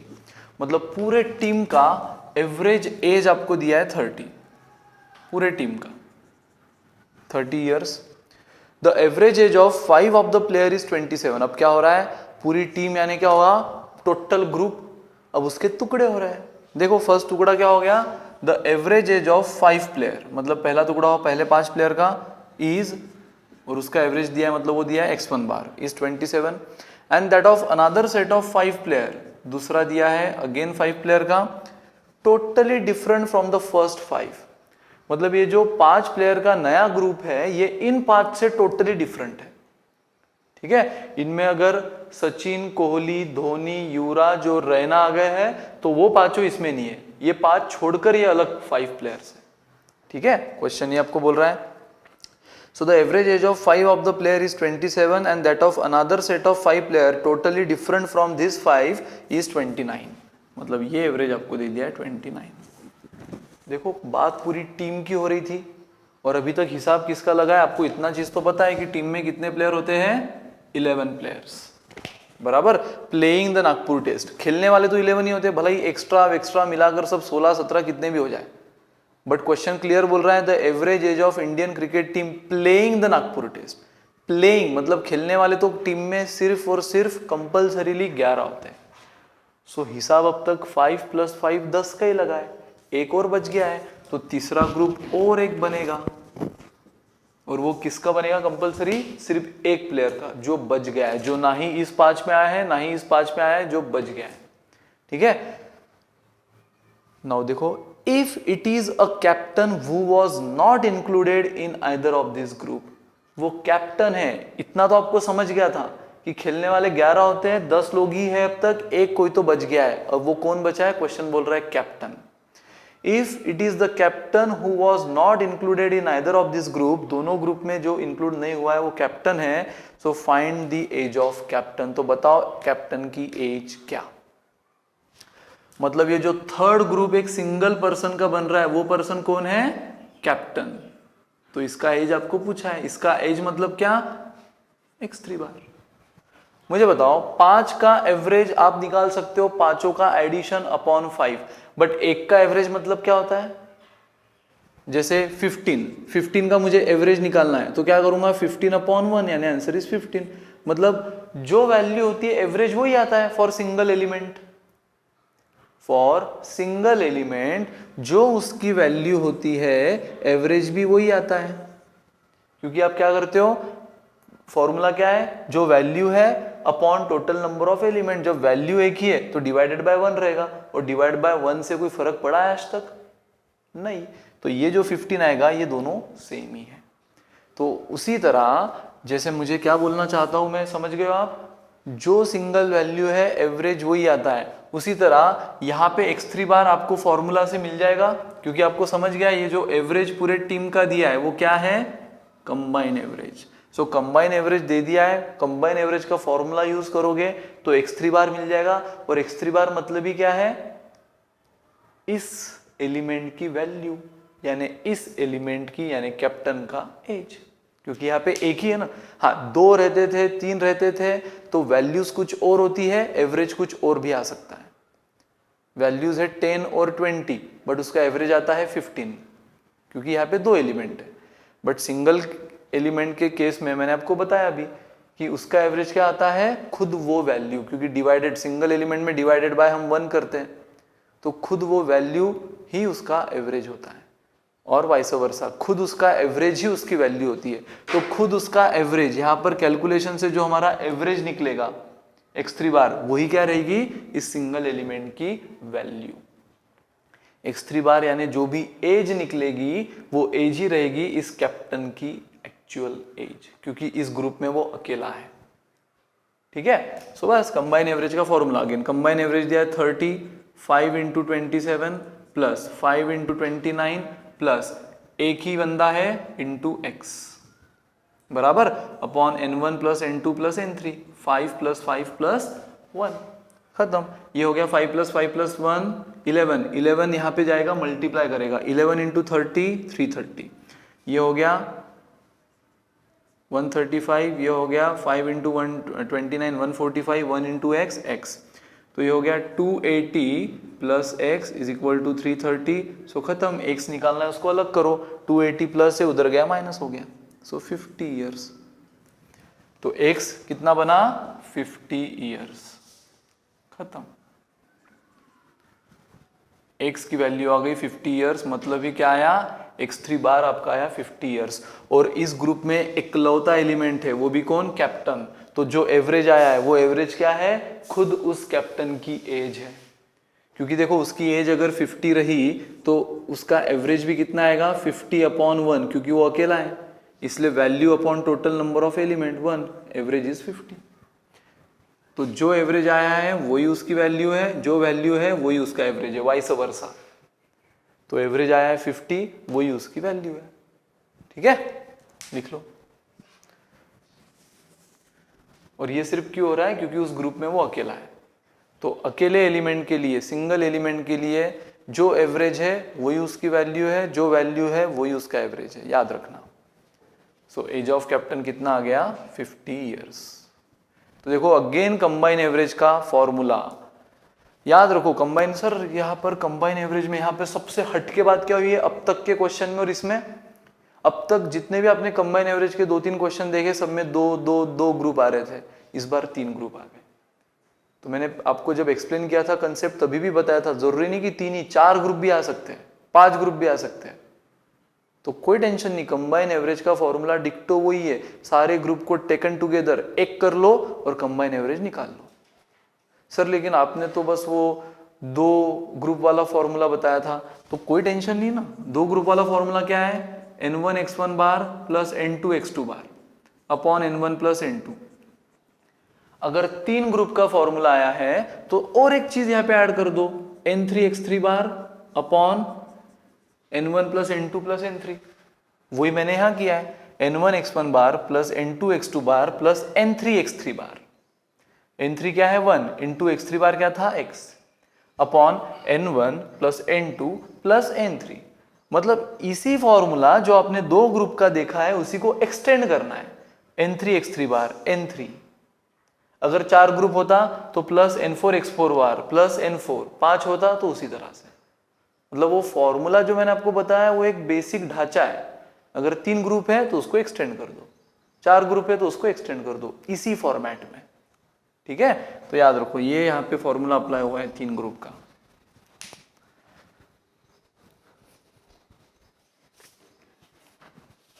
लिख लो आराम से।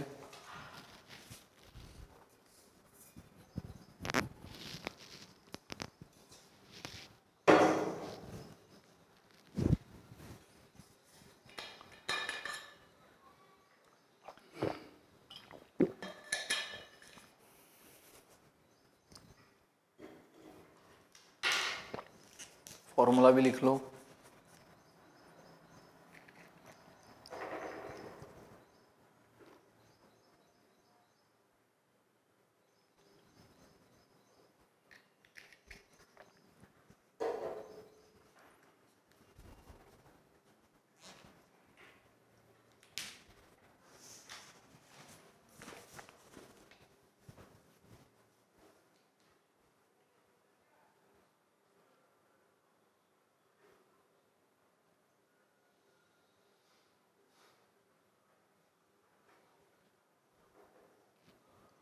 ठीक है, सो क्वेश्चन नंबर 7 देखेंगे।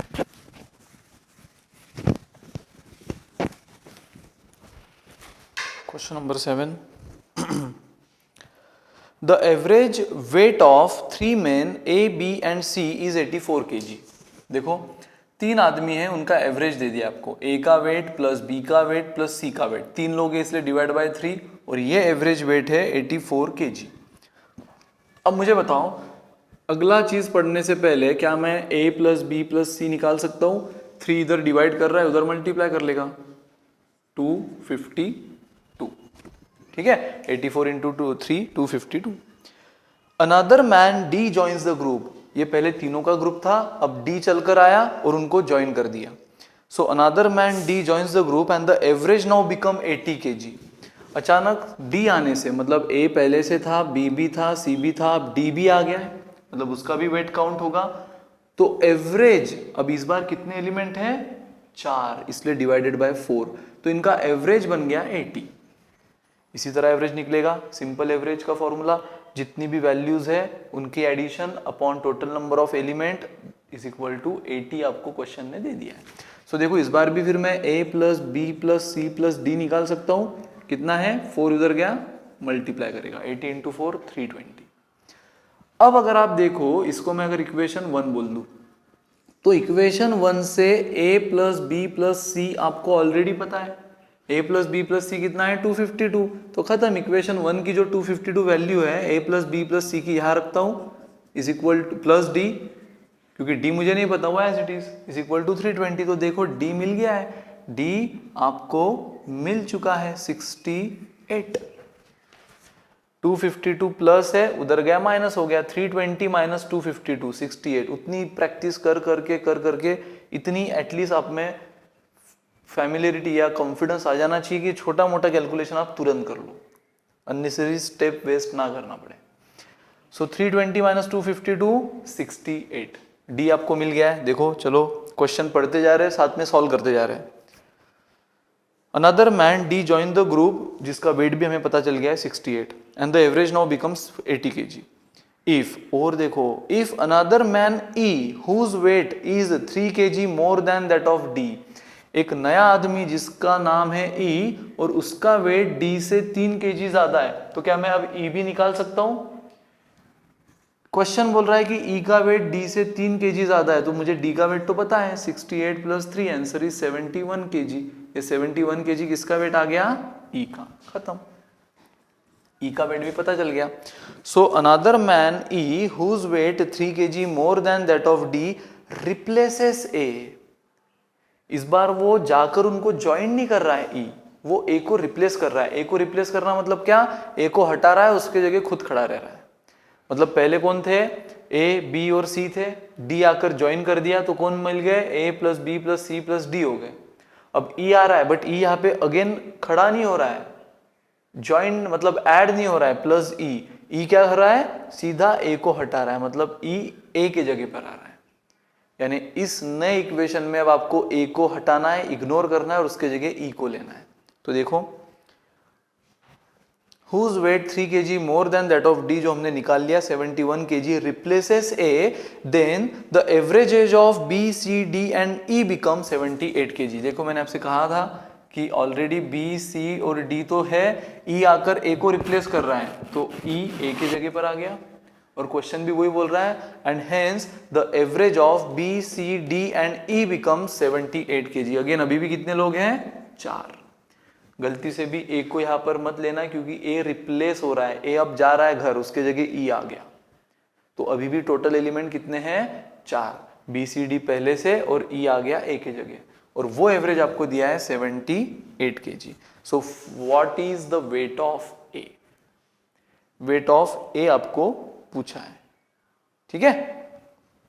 The average weight of B C D and E, ये हो गया उसका फॉर्मूला. चारों की एडिशन अपॉन 4 इज 78 और पूछा है वेट ऑफ ए. अब देखो ई आपको पता है 71 kg, बी और सी खैर नहीं पता एज इट इज, डी आपको पता है 68 kg. ठीक है. Is equal to 4. अगेन यहां पे डिवाइड कर रहा है, उधर जाके मल्टीप्लाई कर लेगा 312. ठीक है. अब देखो B प्लस सी, ये दोनों नहीं पता एज इट इज. 71 प्लस 68 कितना हो गया? 139 इज इक्वल टू 312. ठीक है, इन दोनों का एडिशन कर लिया। अब b प्लस सी मैं निकाल सकता हूँ, 139 प्लस है, उधर गया तो माइनस हो जाएगा। सो 312 माइनस 139, आंसर इज 173। देखो आपको ये क्या मिला है, 173 b प्लस सी की वैल्यू। इक्वेशन 1 देखो, आपको क्वेश्चन ने पूछा है फाइंड ए, इक्वेशन 1 पे अब आ जाओ, ये सबसे इंपॉर्टेंट इक्वेशन है। क्या है equation 1? a plus B plus C is 252।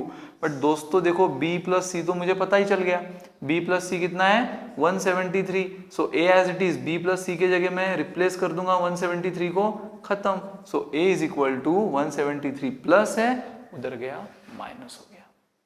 So answer is 252 minus 173. Answer is 78 kg. Finish. Answer कितना हो गया? 79 kg.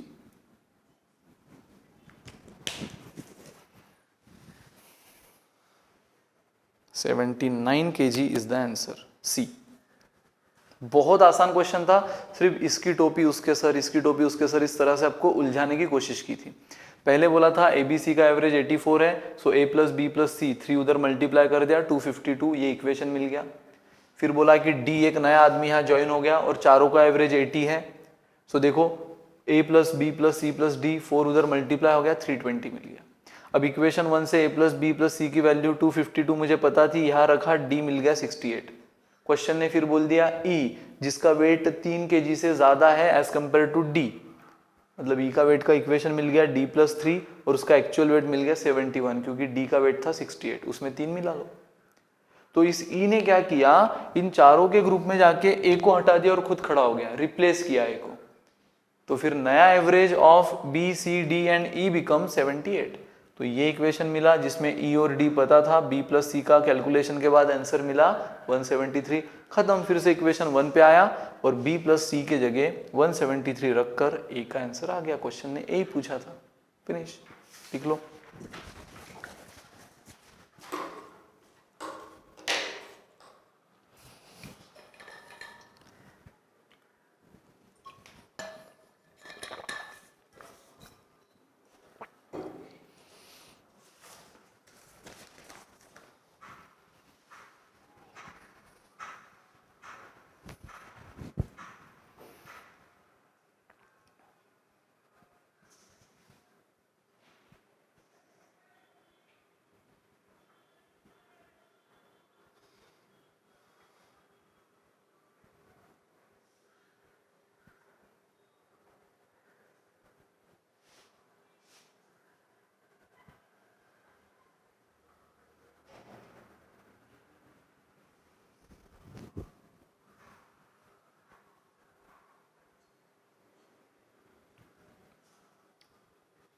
सेवंथ क्वेश्चन था ये।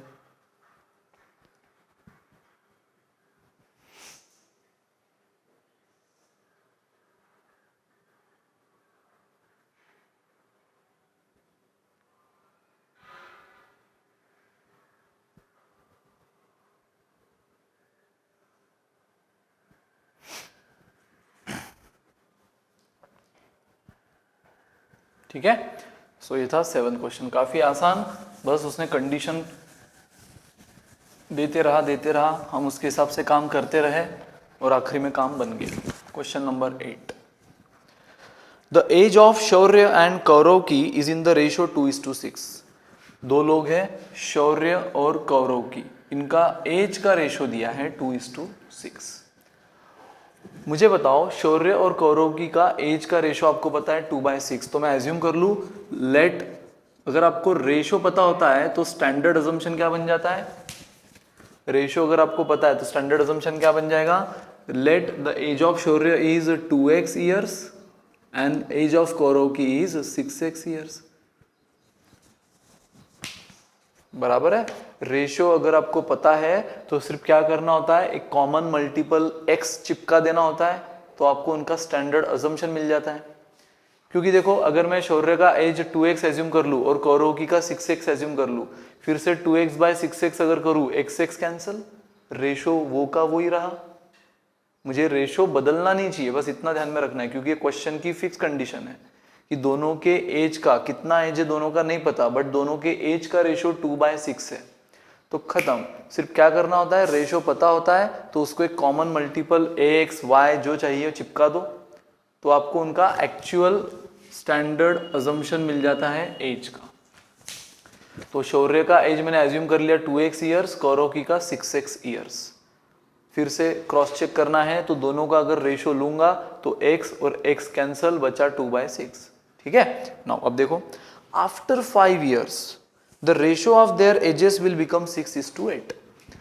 5 साल बाद, मुझे बताओ आज शौर्य 2x ईयर्स का है तो 5 साल बाद वो कितना हो जाएगा, 2x + 5। आज कौरव की 6x ईयर्स का है तो 5 साल बाद उसका एज कितना हो जाएगा, 6x + 5। सिंपल। ये हमने क्या एज्यूम कर लिया है, इनका प्रेजेंट एज, क्योंकि क्वेश्चन ने हमें क्या दिया है, उनका सबसे पहले प्रेजेंट एज का ratio, the present age of Shaurya and कौरवकी। ठीक है। इफ क्वेश्चन इज साइलेंट तो इट इज एज्यूम कि ये प्रेजेंट ही है। आप सोचोगे सर यार प्रेजेंट वर्ड तो नहीं है, तो याद रखो इफ क्वेश्चन इज साइलेंट, वो सिर्फ बोल रहा है the age of Shaurya and कौरवकी इज इन द रेशो 2:6। तो क्वेश्चन अगर साइलेंट है तो डेफिनेटली वो आपको प्रेजेंट की बात कर रहा है, क्योंकि 2 साल पहले 3 साल पहले वो मेंशन करेगा। उसको अगर बात का भी देना है तो मेंशन करेगा 5 ईयर्स आफ्टर, 6 ईयर्स आफ्टर। ठीक है। तो पहले या बाद का हमेशा वो मेंशन करेगा, क्योंकि कितना पहले हमें पता नहीं है ना, तो बताएगा 6 साल पहले।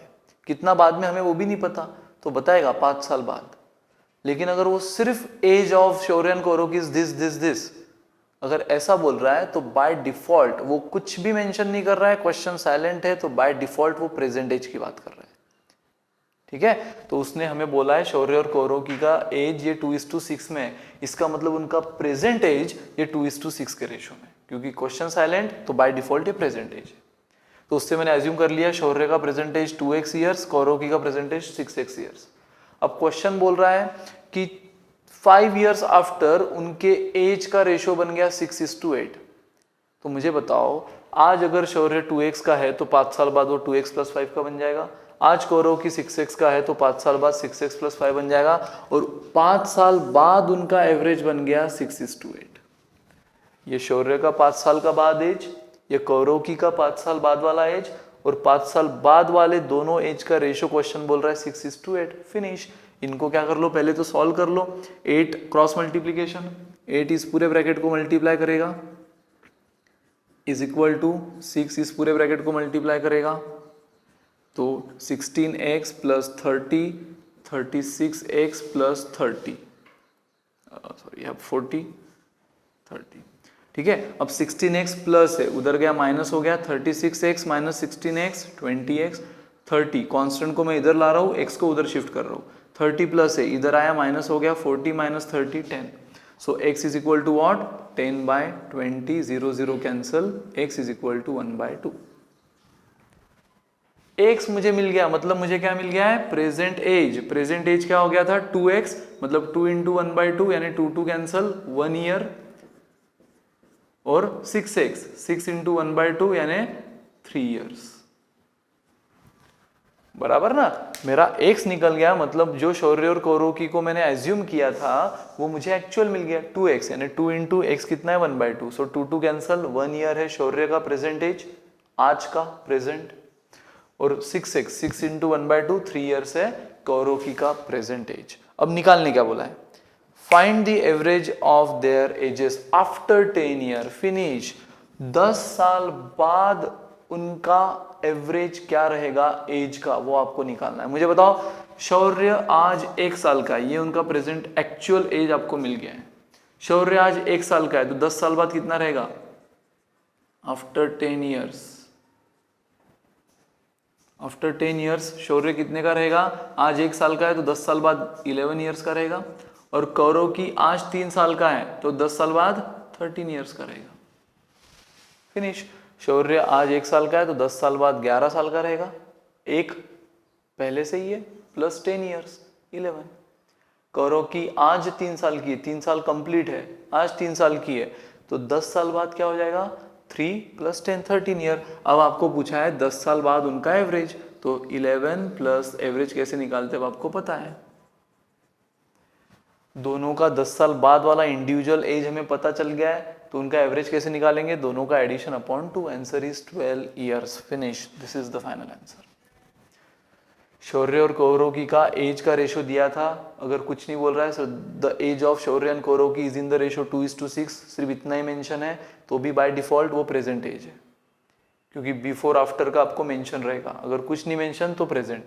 सो मैंने एज्यूम कर लिया 2x 6x।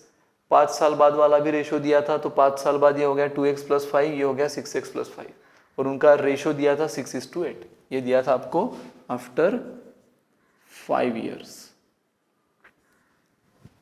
ठीक है, और जब इसको कैलकुलेट किया x मिल गया, x मिलने से उनका एक्चुअल प्रेजेंटेज मिल गया, खत्म। फिर क्वेश्चन ने बोला था 10 साल बाद वाला उनका एवरेज निकालो, तो 10 साल बाद शौर्य बन गया 11 साल का, कौरव की 13 साल की, एवरेज आ गया 12 ईयर्स। लिख लो, आसान क्वेश्चन।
ठीक है, सो ये था question number 8।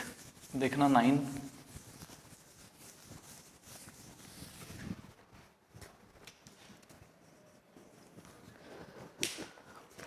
3 years ago mention है, मैंने कहा था पिछला और अगला अगर कुछ भी रहा तो मेंशन करेगा, तो आपको क्लियर बोल रहा है। आप देखो नेक्स्ट क्वेश्चन में 3 ईयर्स एगो, 3 साल पहले, the average age of ABC was 27 years.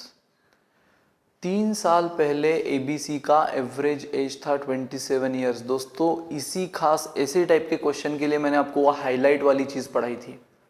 क्या था हाईलाइट?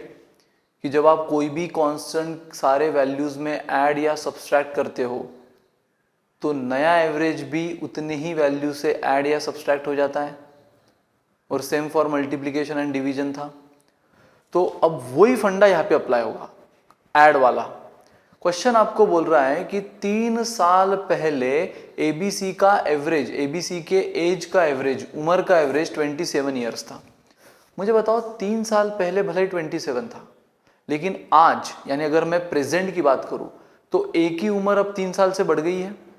3 साल पहले उसकी जो भी उम्र थी, आज उसकी उम्र 3 साल से बढ़ गई है। अगर 3 साल पहले एक ही उम्र 23 थी तो आज कितनी हो गई है? 26। बराबर।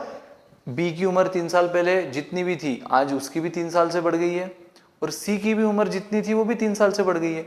मतलब 3 साल पहले का एवरेज दिया था आपको 27, तो आज का एवरेज, आज तो ए की उम्र भी 3 साल से बढ़ गई है, बी की भी 3 से बढ़ गई है, सी की भी 3 से बढ़ गई है, तो प्रेजेंट एवरेज मैं निकाल सकता हूं एबीसी का a plus B plus C upon 3। ये प्रेजेंट एवरेज क्या हो जाएगा? 30। ये 30 कैसे आया? 27 3 साल पहले था, लेकिन 3 साल बाद तीनों की एज 3-3 साल से बढ़ जाएगी। 3 साल पहले 27 था, तो 3 साल बाद, 3 साल बाद मतलब प्रेजेंट, आज अगर a था 26 का तो 3 साल बाद कितना बन जाएगा? 29। यानी ये अगर 3 ईयर्स एगो है तो ये क्या बन गया? प्रेजेंट। b अगर था 23 का तो वो बन जाएगा 26। c अगर था 29 का वो बन जाएगा 32। क्लियर है ना? मतलब ये ए बी सी का जो भी एज आपको है 3 साल पहले, तो प्रेजेंट यानी आज तीनों की उम्र 3-3 साल से बढ़ गई है। 3 साल पहले आप 16 साल के थे तो आज 19 साल के हो। बराबर। उसी तरह यहां पर ये तीनों का जो भी एज था 3 साल पहले, आज यानी प्रेजेंट में उनका एज 3-3 साल से बढ़ गया है। और हमारी हाईलाइट अब यहाँ पे क्लिक कर गई, हिट कर गई कि अगर सारे वैल्यूज एक सेम फिक्स कांस्टेंट से बढ़ता है तो नया एवरेज भी उस कांस्टेंट से बढ़ जाता है। यहाँ पे सारी वैल्यूज 3 साल बाद से लेकर आज तक कितने से बढ़ी है? सारी वैल्यूज 3 3 3 से। तो 3 साल पहले जो यानी पुराना जो एवरेज था वो भी अब कितने से बढ़ गया? 3 से। इसलिए पुराना एवरेज था 27। अगर मैं प्रेजेंट की बात करूंगा तो प्रेजेंट में ए की उम्र भी 3 साल से बढ़ी है, बी की उम्र भी 3 साल से बढ़ी है, सी की उम्र भी 3 साल से बढ़ी है। इसलिए प्रेजेंट एवरेज भी क्या हो जाएगा? पुराना एवरेज प्लस 3। जो कांस्टेंट इन तीनों में ऐड हुआ है वही कांस्टेंट पुराने एवरेज में ऐड होगा और नया एवरेज मिल गया। तो प्रेजेंट एवरेज क्या बन गया इनका? 27 प्लस 3 30 ईयर्स एंड 30 इंटू 3 90, क्योंकि ये 3 यहाँ पे डिवाइड कर रहा है, उधर मल्टीप्लाई करेगा। ठीक है, ये हो गई एक बात। अब देखो क्वेश्चन की दूसरी बात। And that of B and C 5 years ago was 20 years. अब यहां पर सिर्फ बी और सी की बात हो रही है। 5 साल पहले बी और सी का एवरेज एज था 20 ईयर्स। अब मुझे बताओ, जो फंडा मैंने ए बी सी के लिए अप्लाई किया सेम फंडा बी और सी के लिए भी अप्लाई होगा। बी का 5 ईयर्स एगो और सी का 5 ईयर्स एगो जो भी एज था, सपोज बी का 5 ईयर्स एगो 5 साल पहले 20 एज था, तो प्रेजेंट एज कितना रहेगा? 25 बराबर। या बी का 5 साल पहले 21 एज था तो प्रेजेंट एज क्या रहेगा? 26। सी का 5 साल पहले 27 एज होगा तो प्रेजेंट एज क्या रहेगा? 32। 5 साल पहले आप 15 साल के थे तो आज कितने हो? 20 साल के। उसी तरह 5 साल पहले वो जो भी उम्र थी उनकी, आज प्रेजेंट में उनकी उम्र, दोनों की उम्र 5-5 साल से बढ़ गई है। ये जितना भी था 5 साल से बढ़ गया, ये भी 5 साल पहले जितना था 5 साल से बढ़ गया। तो अगेन हाईलाइट हिट कर गई कि एक फिक्स वैल्यू अगर सब में ऐड हो रही है, फिक्स वैल्यू, तो नया एवरेज भी पुराने एवरेज से उतने से बढ़ जाएगा। तो पुराना एवरेज आपको 20 दिया था, वो भी कब? 5 साल पहले। तो प्रेजेंट एवरेज क्या हो जाएगा? b प्लस सी अपॉन 2 का प्रेजेंट एवरेज 20 प्लस 5, क्योंकि b की उम्र भी आज 5 साल से बढ़ गई है age compare to 5 years before. C की उम्र भी आज 5 साल से बढ़ गई है age compare to 5 years before. तो जब सेम वैल्यू, दोनों की वैल्यू 5-5 साल से बढ़ गई है तो फिर नया एवरेज भी 5 साल से बढ़ जाएगा एज कंपेयर टू पुराना एवरेज। सो ये कितना हो गया? प्रेजेंट एवरेज इनका 25 ईयर्स। सिर्फ बी और सी का प्रेजेंट एवरेज हो गया 25 ईयर्स। तो 2 यहाँ पे डिवाइड कर रहा है, उधर मल्टीप्लाई कर लेगा, खत्म। और आपको क्वेश्चन क्या पूछ रहा है? Find age present age. अब आपको समझ गया होगा कि मैं ये प्रेजेंट में क्यों कन्वर्ट किया हूं। ये तो जस्ट क्या है? एक अजम्पशन है, ये आपको सिर्फ एक्सप्लेन करने के लिए अजम्पशन था। ये दोनों, ये सिर्फ मैं आपको बताना चाहता था कि 3 साल पहले उनकी जो भी एज थी, 3 साल बाद यानी आज, 3 साल पहले जो भी एज थी वो आज 3-3 साल से बढ़ गई है। 5 साल पहले जो भी उनकी एज थी वो आज 5-5 साल से बढ़ गई है। आपकी भी 3 साल पहले या 5 साल पहले जो एज थी वो आज 3 या 5 साल से बढ़ गई है। 3 साल पहले की 3 साल से, 5 साल पहले की 5 साल से। मतलब हर एक की वैल्यू में 3-3-3 ऐड हुआ तो उनके पुराने एवरेज में भी 3 ऐड कर दो, नया एवरेज मिल गया, प्रेजेंट एवरेज मिल गया एबीसी का। हर एक की वैल्यू में 5-5 ऐड हुआ है तो उनके पुराने वैल्यू में भी, पुराने एवरेज में भी 5 ऐड कर दो, नया एवरेज मिल गया सिर्फ बी और सी का। तो ये भी मैंने क्या कर लिया?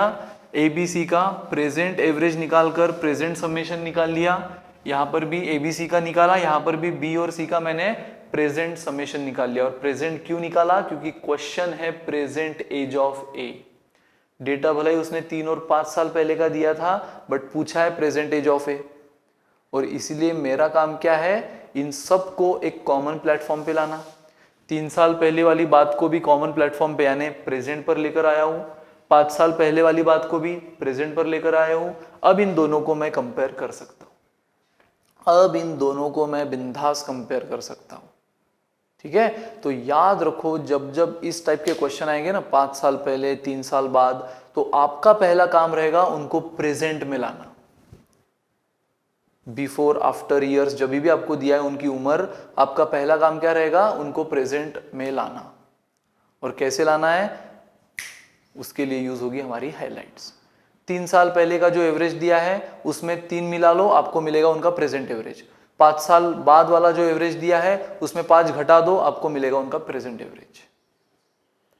ठीक है, वही किया है यहां 3 साल पहले 5 साल पहले, तो पहले वाली बात है, तो पहले वाली से आज में कंपेयर किया तो उनकी उम्र डेफिनेटली बढ़ी है, तो इसलिए उनका पुराना एवरेज भी उतने से बढ़ गया, पुराना एवरेज भी उतने से बढ़ गया, खत्म। अब देखो ये चीज आपको क्या बोल रहा है, ये इक्वेशन ए बी सी का प्रेजेंट समेशन ऑफ एज है 90, ये आपको क्या बोल रहा है इक्वेशन बी और सी का प्रेजेंट समेशन है 50, क्योंकि हमने इसको भी प्रेजेंट में कर दिया है, इसको भी प्रेजेंट में कर दिया।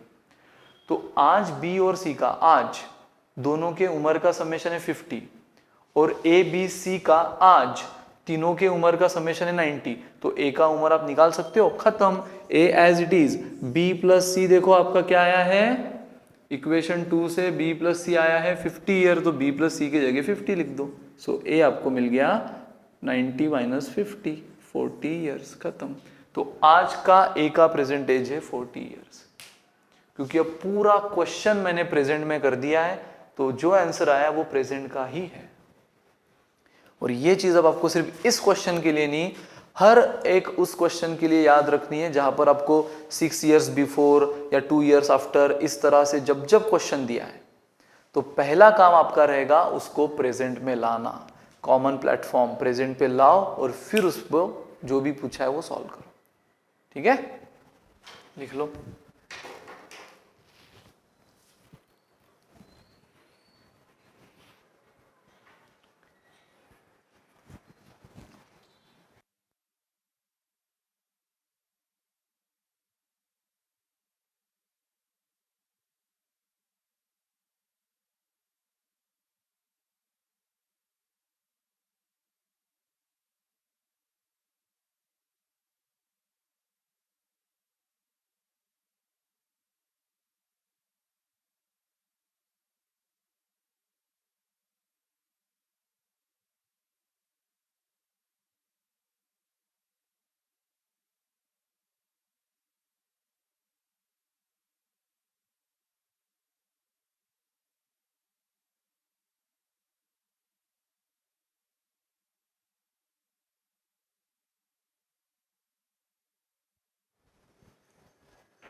ठीक है, सो देखो बेसिकली यही क्वेश्चन था 3 साल पहले का, एक बार समझ लो। सिर्फ 3 साल पहले का उनका दिया था, तो एवरेज आज का कैसे निकाल लिया हमने, पुराने एवरेज में 3 साल बढ़ाकर। क्यों, क्योंकि तीनों की उम्र 3-3 साल से बढ़ गई होगी आज। सो बस प्रेजेंट एवरेज में, पुराने एवरेज में 3 मिला लिया, प्रेजेंट एवरेज मिल गया, प्रेजेंट समेशन मिल गया। उसी तरह 5 साल पहले का उनका एवरेज दिया था, तो आज का एवरेज कैसे निकलेगा, दोनों की उम्र 5-5 साल से आज बढ़ गई होगी, तो पुराने एवरेज में 5 मिला लिया, हमें प्रेजेंट एवरेज मिल गया और उसी से हमें प्रेजेंट समेशन मिल गया। बस बी और सी की present summation A B C की प्रेजेंट समेशन में रख दी, ए आपको मिल गया, फिनिश। जितना आज हुआ है वो अच्छी से रिवाइज करो, मैंने पहले ही कहा है कंसेप्ट वाइज इसमें ज़्यादा बातें नहीं हैं। अब अगेन नेक्स्ट सेशन में भी हमें क्या सीखना है, एवरेजेस ही चलेगा, लेकिन नेक्स्ट सेशन में भी हम अलग अलग तरीके, अलग अलग लैंग्वेज उससे फैमिलियर होंगे। ठीक है, तो आज के लिए इतना ही, घर पे जाओ अच्छे से रिवाइज करो, कोई डाउट रहे मेरे पास लेकर आओ। Good day.